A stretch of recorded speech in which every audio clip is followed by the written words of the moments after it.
Yes, ഞാൻ ഷാജിയിലേക്ക് പോവുകയാണ്. ഷാജി ആ പ്രദേശത്തുള്ള ആളാണ്. ചൂരൽമല ദുരന്ത സമയത്താണ് ഞങ്ങൾ പരിചയപ്പെട്ടത്, അല്ലേ? ശ്രീ ഷാജി, 2 വർഷം പൂർത്തിയായിട്ടില്ല. ജൂലൈ 29-ന് 2 വർഷം പൂർത്തിയാകൂ ചൂരൽമല ദുരന്തം നടന്നിട്ട്. ഇന്നും ആ സ്ഥലത്തുണ്ടായിരുന്നല്ലോ. എന്താണ് അവിടെ സംഭവിച്ചത്, ശ്രീ ഷാജി? എന്റെ ഇക്കാര്യത്തില് വളരെ സങ്കടമുണ്ട്. എനിക്ക് സത്യത്തില് എന്റെ നാടിന് തുടർച്ചയായ ദുരന്തങ്ങൾ സംഭവിക്കുകയാണ്. അപ്പൊ ഇന്ന് അത് മാത്രമല്ല, എന്റെ സഹ പാനലിസ്റ്റുകൾക്ക് ചെറിയൊരു തെറ്റിദ്ധാരണയുണ്ട്. ഇപ്പൊ DBL company, Dilip Buildcon limited എന്ന് പറയുന്ന അവിടുത്തെ തുരങ്കപാതയുടെ നിർമ്മാണ കരാറുകാർ വലതുവശത്തായിട്ട് തുരങ്കപാത നിർമ്മിക്കുന്നതിന് വലതുവശത്തായിട്ട് ഡംപ് ചെയ്ത് വെച്ചിരിക്കുന്ന മണ്ണ് താഴേക്ക് ഒഴുകി വന്നിട്ടില്ല.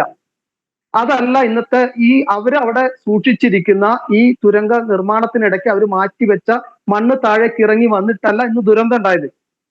അത് ഈ നിർമ്മിച്ച ഈ മണ്ണ് മാറ്റി ഇരിക്കുന്നതിന് മുകളിൽ, മലയിൽ മുകളിൽ പറ്റിയിരിക്കുന്ന ആ മണ്ണൊഴുകി വന്നിട്ടാണ് ബാക്കി താഴെ ഇരിക്കുന്ന മണ്ണിനെയും കൂടി അത് കൊണ്ടുവന്നിട്ടാണ് ഇന്ന് അപകടം ഉണ്ടായിരിക്കുന്നത്.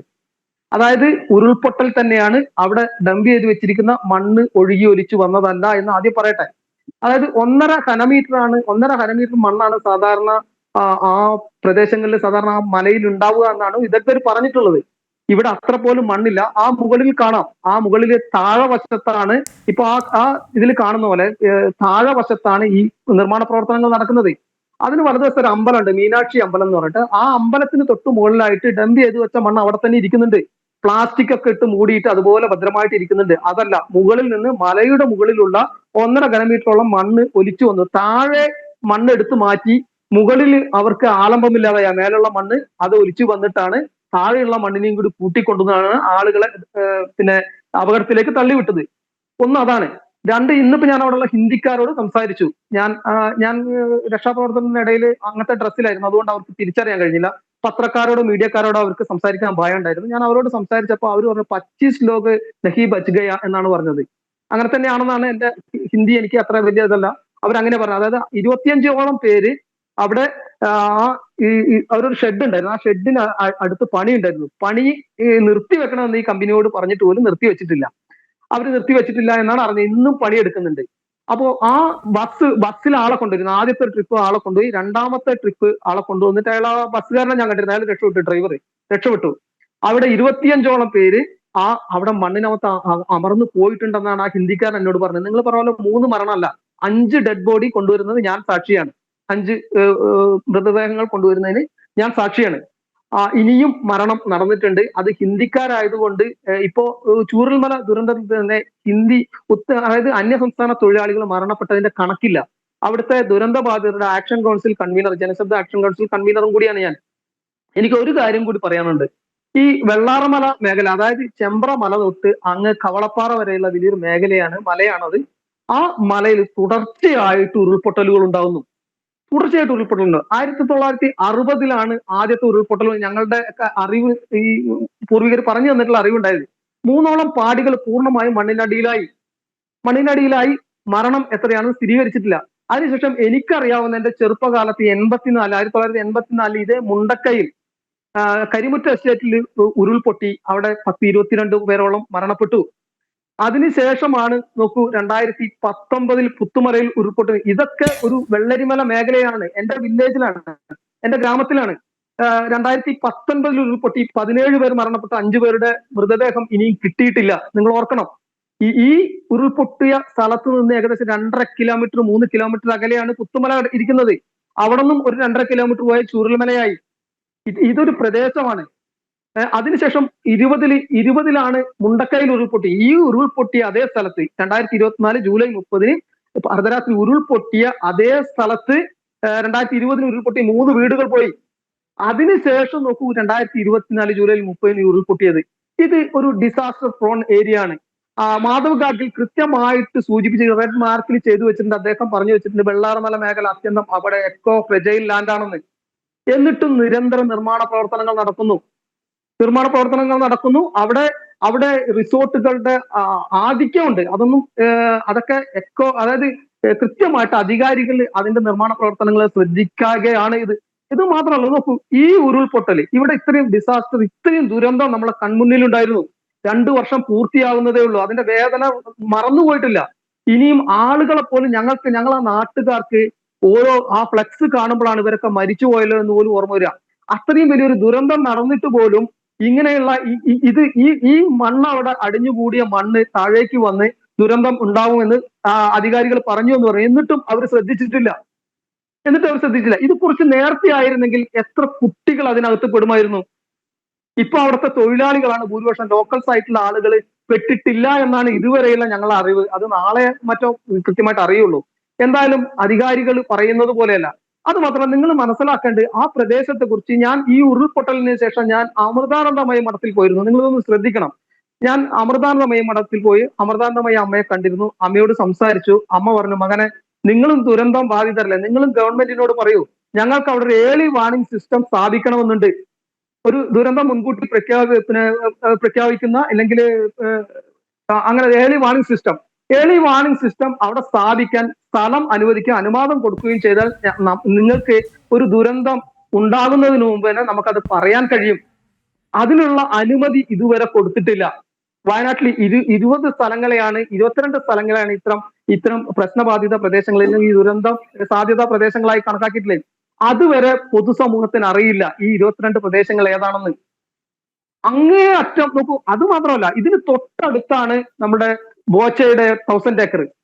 ആ ഒരു ചുളിക്ക എസ്റ്റേറ്റ് എന്ന് പറയുന്ന ആ എസ്റ്റേറ്റിന്റെ അവസ്ഥ എന്താണ്? പ്ലാന്റേഷൻ ലേബർ ആക്ട് എല്ലാം മറികടന്നുകൊണ്ട് അവിടെ നിർമ്മാണ പ്രവർത്തനങ്ങളാണ്. ചെടികൾ പറിച്ചു കളയുന്നു. നോക്കൂ, ഞാൻ ഇതിനു മുമ്പ് പറഞ്ഞ ചെമ്പ്ര എസ്റ്റേറ്റില് ചെമ്പ്ര എസ്റ്റേറ്റ് ഫാത്തിമ എസ്റ്റേറ്റ് ആയിട്ട് മാറ്റിയിട്ടുണ്ട്. വഹാബ്, മുസ്ലിം ലീഗിന്റെ മുൻ MP ആയിട്ടുള്ള വഹാബിന്റെ കീഴിൽ 31 ഏക്കറാണ് ചായച്ചെടി പറിച്ച് മാറ്റുന്നത്. 31 ഏക്കറില് ഈ പ്രദേശത്തിന് തൊട്ട് താഴെ, ചെമ്പ്ര മലയ്ക്ക് തൊട്ട് താഴെയുള്ള അവിടെയുള്ള എരുമക്കൊല്ലി പ്രദേശത്ത് ഭൂമി വിണ്ടുകീറുന്ന ഒരു പ്രതിഭാസം ഉണ്ടായിരുന്നു. ഭൂമി വിണ്ടുകീറുന്നു. അങ്ങനെ പരിഭ്രാന്തരായ ആളുകളെ മാറ്റി താമസിപ്പിച്ചിരുന്നു. അതിന് തൊട്ട് മുകളിലായിട്ട് 31 ഏക്കർ സ്ഥലം ചെടികൾ പറിച്ചു മാറ്റുന്നത്. അത് പരാതിപ്പെട്ടിട്ട് ഈ ജില്ലാ ഭരണകൂടം, അവിടെയുള്ള PK മുരളീധരൻ എന്ന് പറയുന്ന ഒരു പൊതുപ്രവർത്തകൻ, അദ്ദേഹം പരാതിപ്പെട്ടിട്ട് അതിന് ഒരു അന്വേഷണം പോലും ചെയ്തിട്ടില്ല, അന്വേഷണം നടത്തിയിട്ടില്ല. എന്റെ നാടിനെ നോക്കൂ. മാധവ് ഗാഡ്ഗിൽ പറയുന്നുണ്ട്, പശ്ചിമഘട്ട മലനിരകൾ മാനഭംഗപ്പെടുത്തപ്പെട്ട ഒരു യുവതിയെ പോലെ വസ്ത്രങ്ങൾ കീറിപ്പറഞ്ഞിരിക്കുന്നു, അത് നമുക്ക് തുന്നി ചേർക്കേണ്ടതുണ്ട് എന്ന് മാധവ് ഗാഡ്ഗിൽ അദ്ദേഹത്തിന്റെ റിപ്പോർട്ടിന്റെ തുടക്കത്തിൽ പറയുന്നു. പക്ഷെ ഇവർ ആ വസ്ത്രം വീണ്ടും വീണ്ടും വലിച്ചു കീറുകയാണ്. ആ വസ്ത്രം വലിച്ചു കീറുമ്പോൾ അവരുടെ കോപത്തിനിരയാകുന്നത് ഞാൻ അടക്കമുള്ള എന്റെ ജനതയാണ്. എത്ര പേര് നിങ്ങൾക്കറിയോ? ഒരു മനുഷ്യനെ അല്ലെങ്കിൽ ഒരു മനുഷ്യന്റെ അവസ്ഥ നിങ്ങൾക്കറിയോ? പോയിട്ട് രാവിലെ, ഇന്നലെ വരെ എന്റെ കൂടെ പണിയെടുത്ത ആള് രാവിലെ മണ്ണിനകത്ത് കിടന്നിട്ട് രാവിലെ ബോഡി ഇങ്ങനെ കൊണ്ടുവരുമ്പോ മുഖം ചെളി മാറ്റി നോക്കിയിട്ട് അവരെ മനസ്സിലാവുന്നില്ല. ആർക്കെങ്കിലും പറഞ്ഞാൽ ആ ഒരു വികാരം മനസ്സിലാവുമോ ആർക്കെങ്കിലും? ഇവിടുത്തെ അധികാരികൾക്ക് മനസ്സിലാകുമോ? എന്നിട്ടും നോക്കൂ, ഒരു ജോൺ മത്തായി എന്ന് പറഞ്ഞുകൊണ്ട് ഒരു ശാസ്ത്രജ്ഞൻ അവിടെ കൊണ്ടുവന്നു. ഞങ്ങൾ എത്രയോ കാലമായി അധികാരികളോട് പറയുന്നു കൃത്യമായിട്ടുള്ള ഒരു പഠനം നടത്തുമെന്ന്. ഐസർ മൊഹാലിയിലെ ഗവേഷകർ വന്നു, അവിടുത്തെ വിദ്യാർത്ഥികളും ഗവേഷകരും വന്നു. അവർ പറഞ്ഞു ഇനിയും വലിയ ദുരന്തം ഇവിടെ ഉണ്ടാകാൻ. അല്ല, ശ്രീ ഷാജി, ഈ തുരങ്കപാത നിർമ്മിക്കുന്നതിന് മുമ്പ് ആധികാരികമായിട്ടുള്ള ഒരു പഠനം നടന്നിട്ടുണ്ടോ ആ മേഖലയിൽ? ഒരു പഠനവും നടന്നിട്ടില്ല എന്നുള്ളത് തന്നെയാണ്. ഒരു പഠനവും ഞങ്ങളുടെ അറിവിൽ അത്രത്തോളം ഒരു പഠനവും അവിടെ നടന്നിട്ടില്ല. അതായത് ഇടതുമുന്നണി സർക്കാർ അധികാരത്തിൽ നിന്ന് ഇറങ്ങുന്നതിന് മുമ്പ്, അല്ലെങ്കിൽ മറ്റൊരു തെരഞ്ഞെടുപ്പ് വരുന്നതിന് മുന്നോടിയായിട്ട് ഞങ്ങളുടെ വലിയൊരു നേട്ടമാണ് ഈ തുരങ്കപാത നിർമ്മാണം എന്ന് ഉയർത്തിക്കാട്ടാൻ വേണ്ടി പെട്ടെന്ന് എടുപിടി എന്നുള്ള രീതിയിൽ അതിൻ്റെ നിർമ്മാണ പ്രവർത്തനമായിട്ട് മുന്നോട്ട് പോയി, അങ്ങനെ അനുമാനിക്കാം. അത് എന്റെ സംശയം മറ്റൊന്നാണ്. സിൽവർ ലൈൻ എന്ന് പറയുന്ന ഒരു വലിയ പദ്ധതി ഉണ്ടായിരുന്നു. സിൽവർ ലൈൻ നിങ്ങൾക്കൊക്കെ ഓർമ്മയാണ്. സിൽവർ ലൈൻ, സിൽവർ ലൈനുള്ള മഞ്ഞക്കുറ്റി പദ്ധതി എന്റെ ഒരു ഊഹം മാത്രമാണ്. ഈ സിൽവർ ലൈനിന് അത് നിർമ്മാണ സാമഗ്രികൾക്ക് എന്റെ ഒരു ഇതാണ്, ഈ മല തുരക്കുമ്പോൾ അത്രത്തോളം നിർമ്മാണ സാമഗ്രികൾ മറ്റ് കിട്ടുമായിരുന്നു. അത് എടുക്കാനാണ് എന്നാണ് എന്റെ ബലമായിട്ടുള്ള സംശയം. റോ മെറ്റീരിയൽസ്, പാറ, മറ്റും ഈ 8 കിലോമീറ്റർ തുറക്കുമ്പോൾ കിട്ടുന്ന വലിയൊരു അളവ് വരെ അതിന് ഉപയോഗിക്കാം എന്ന് കരുതിയിട്ടാണ് പെട്ടെന്ന് തട്ടിക്കൂട്ടി ഈ ഒരു സംവിധാനം. ഇത് അങ്ങനെ കൃത്യമായിട്ടുള്ളവരുടെ നോക്കൂ, ഞങ്ങൾക്കൊരു ബദൽപാത നിർബന്ധമാണ്. എന്റെ കയ്യിൽ കിടന്ന് എന്റെ വേണ്ടപ്പെട്ടവർ മരണപ്പെട്ടിട്ടുണ്ട്. ചുരത്തിന്റെ തിരക്കിൽ കിടന്നിട്ട് വയനാട്ടുകാരന് ഒരു ബദൽപാത നിർബന്ധമാണ്. പൂഴിത്തോടുണ്ട്, മേപ്പാടി നിലമ്പൂർ റോഡുണ്ട്. അങ്ങനെ ഇതുപോലെ ഇത്രയും വലിയൊരു അപകട സാധ്യത പ്രദേശത്ത് ഈ മലയുടെ മാറു തുരന്നൊരു തുരങ്കം നിർമ്മിക്കുന്നതിനപ്പുറം നമുക്ക് കുറഞ്ഞ ചിലവിൽ കുറഞ്ഞ എലിവേറ്റഡ് ഹൈവേ ആണെങ്കിൽ നോക്കൂ, നിലമ്പൂർ മേപ്പാടി ഹൈവേ നടക്കുമായിരുന്നു ഇതേ പ്രദേശത്ത് കൂടി തന്നെ, അല്ലെങ്കിൽ പൂഴിത്തോട് പടിഞ്ഞാറത്തറ നടക്കുമായിരുന്നു. ഇതൊന്നും നടക്കാതെ ഇവിടെ ഇത്തരം ഒരു പദ്ധതിക്ക് ഇവര് തയ്യാറായത് തന്നെ ഇതിൽ നിന്ന് കമ്മീഷൻ അടിച്ചു മാറ്റുക എന്നുള്ളത് തന്നെയാണ്. ഞാൻ ഇപ്പോ ഞാൻ അത് ഇപ്പൊ പറയേണ്ട സമയം, ഓരോ സമയത്തും നോക്കൂ, അധികാരം നമ്മളെ ജില്ലാ കളക്ടർ ഇക്കാര്യത്തിൽ തീരെ ഉത്തരവാദിത്തം ഇല്ലാതെയാണെന്ന് പറയാതെ വയ്യ. കാരണം ഈ മണ്ണ്, താഴെയുള്ള മണ്ണ് എടുക്കുമ്പോൾ മുകളിലുള്ള മണ്ണ് വരും എന്ന് മനസ്സിലാക്കാൻ ഒരു 4ാം ക്ലാസ്സിൽ പഠിക്കുന്ന കുട്ടിക്ക് അത് മനസ്സിലാവും. ഒരു വലിയ വിദഗ്ധനാവേണ്ട. നമ്മളുടെ വീടിന് പുറകിലുള്ള മണ്ണ് എടുക്കുകയാണെങ്കിൽ പോലും അടിവശത്തുള്ള മണ്ണെടുത്ത് മുകളിലുള്ള മണ്ണ് നമ്മൾ നിർത്തുവോ? ഇല്ലല്ലോ. ഇത് അടിവശത്ത് നിങ്ങൾ എല്ലാവരും ഇവിടെ ചാനൽ ചർച്ച ചെയ്തിരിക്കുന്ന എല്ലാവരും ആദ്യം ഒരു കാര്യം മനസ്സിലാക്കേണ്ടത്, അവിടെ ഈ DBL കമ്പനി അവിടെ നിന്നും മാറ്റി വെച്ചിട്ടുള്ള മണ്ണ് ഒഴുകി താഴേക്ക് വന്നതല്ല, അത് അടുത്ത മഴയ്ക്ക് വരും. അത് വലിയ ദുരന്തത്തിലേക്ക്, അടുത്ത ദുരന്തത്തിലേക്ക് അത് മാറ്റിയിട്ടില്ലെങ്കിൽ അതല്ല വന്നത് എന്ന് ഒന്നുകൂടി ഓർമ്മിപ്പിക്കുകയാണ്. ഓക്കെ ഷാജി.